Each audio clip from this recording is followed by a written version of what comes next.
आज के इस नए वीडियो में आपका बहुत बहुत स्वागत है। इस वीडियो में हम लोग क्लास 10th प्रश्नावली 8.1 का प्रश्न संख्या 3 को सॉल्व करेंगे।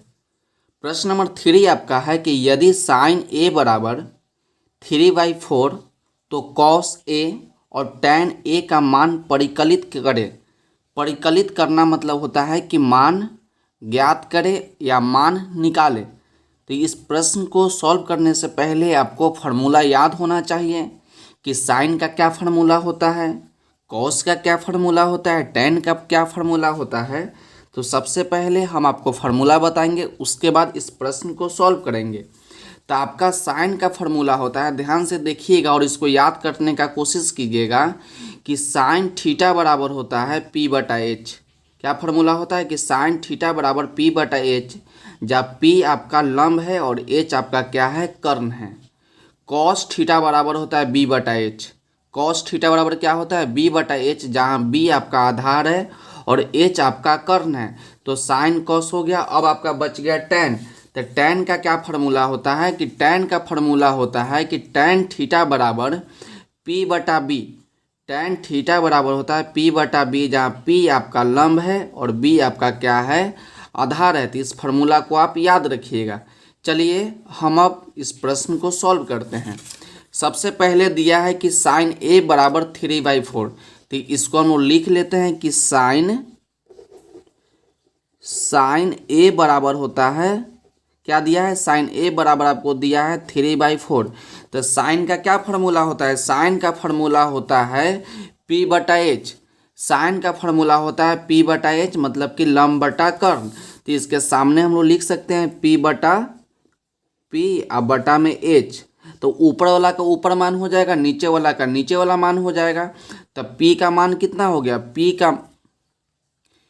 का मान आपका हो गया 3 और H का मान कितना मान हो गया, H का मान आ गया 4। अब इस प्रश्न को सॉल्व करने के लिए हम एक ट्रायंगल बना लेते हैं, एक समकोण त्रिभुज बना लेते हैं।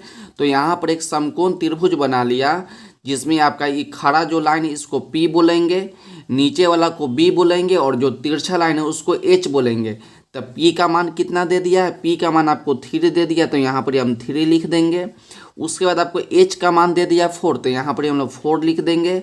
अब आपको निकालना है कि B का मान कितना होगा। जब हम लोग B का मान निकाल लेंगे तब हम लोग कॉस A और टैन A का मान निकाल लेंगे। तो B निकालने का भी एक फार्मूला होता है जो कि आपको याद करना होगा।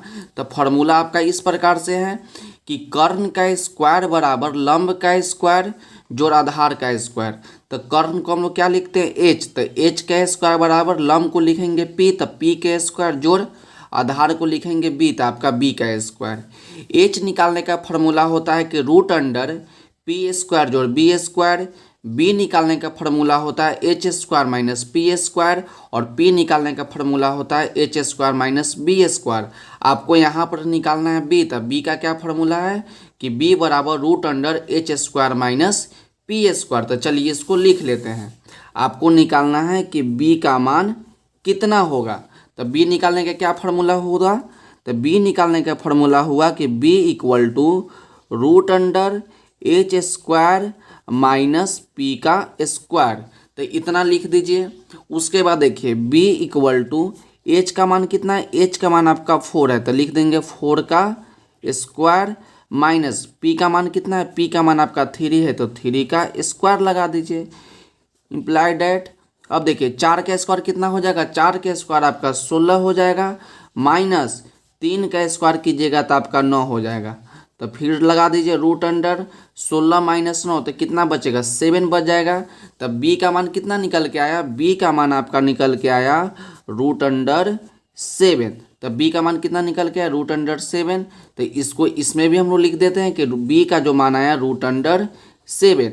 अब आपको निकालना है कॉस A और टैन A का मान। तो यहाँ पर लिखेंगे कॉस A। तो कॉस ए का क्या फार्मूला होता है, कॉस ए का फार्मूला होता है B बटा में H। तो B का मान कितना निकल के आया, B का मान निकल के आया आपका रूट 7, तो रूट 7 लिखिए। और H का मान निकल के आया आपका, H का क्या मान था आपका 4 था, तो यही आपका आंसर हो गया। अब प्रश्न नंबर और 2 नंबर में क्या निकलना है, टैन A का मान। tan a का मान, तो tan a का क्या फार्मूला होता है, tan a का फार्मूला होता है, tan a का फार्मूला होता है p बटा में b। tan a का फार्मूला होता है p बटा में b। तो p का मान कितना, p का मान आपका 3 है तो 3 लिख दीजिए, और b का मान कितना आया, √7 आया, तो इसको √7 लिख दीजिए। तो यही आपका आंसर हो गया। तो इसको आप ध्यान से देख लीजिए और इसका स्क्रीनशॉट ले लीजिए, और आप कोशिश कीजिए कि सभी फार्मूला को हम अच्छी तरीक़ा से याद कर लें। यदि फार्मूला याद नहीं होगा तो ट्रिगो का कोई भी सवाल आपसे सही ढंग से अच्छे तरीक़ा से नहीं बनेगा। तो चलिए आज के वीडियो के लिए बस इतना ही, मिलते अगले वीडियो में। यदि वीडियो अच्छा लगेगा तो वीडियो को लाइक कर दीजिएगा, और चैनल पर नए हैं तो चैनल को सब्सक्राइब कर दीजिएगा। तो पढ़ते रहिए और बढ़ते रहिए, मिलते अगले वीडियो में।